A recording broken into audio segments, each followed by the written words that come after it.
And now we are so delighted and thrilled to recognize and honor Children's Health Fund's Vice Chair and our great friend, Paul Metselaar, with the Founders Award.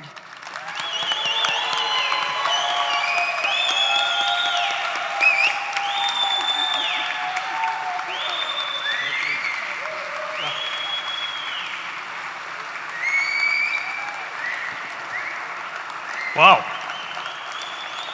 Thank you, Karen and Irwin. Oh, please. I'm going to get verklempt. And thank you to the Hollywood Foreign Press. I've always wanted to say that up at a podium. I'm going to make this short and sweet, particularly because I know that some of you, you know where you are, Eugene, can't wait to get home for Game 3. Come on. So, 1992 was a very auspicious year. In 1992, my daughters, who are sitting at this table here, one of whom is about to give us our first grandchild. We got a ways to go to compete with Karen and Irwin, I'll tell you that. But we're going to work on it.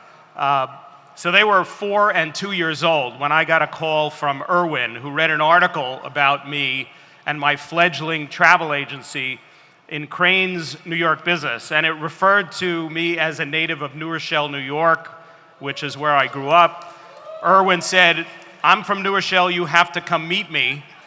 And I had no idea what he wanted. All I knew is that I had a struggling company, and we had lunch, and I didn't know what he wanted. And when I heard about the mission, I said, well, this sounds fantastic, but I really don't have any money, because it was at the early years of my career.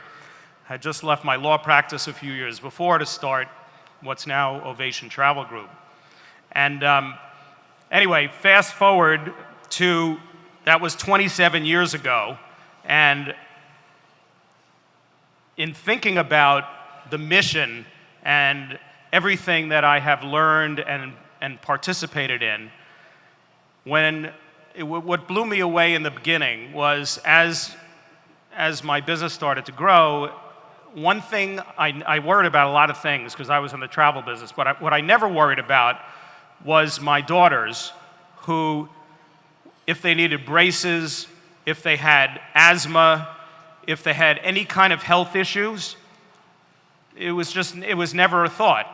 We had the means, and we had, fortunately, a healthcare program in our company, and so it was never an issue. And so what struck me, in particular, with our initiative, which I'm sure a lot of you have heard about, Healthy and Ready to Learn, it's an extraordinary program. And so my girls, speaking of Healthy and Ready to Learn, one time, Allie, this was about 15, 20 years ago now, we were hoping they were healthy and ready to learn. It turns out that Allie took a little side tour, and at the beginning of the social media age, what she didn't realize when she cut school one day to go to Six Flags was that her mother, the detective Lisa over there, when she posted a picture on social media, she got busted. So while they were healthy and ready to learn, they weren't always following the rules. But what was so amazing to me in learning about this initiative is that our kids were always had tremendous advantages. And there are so many children out there that you guys have come together to help, and so that they're all in the same starting line.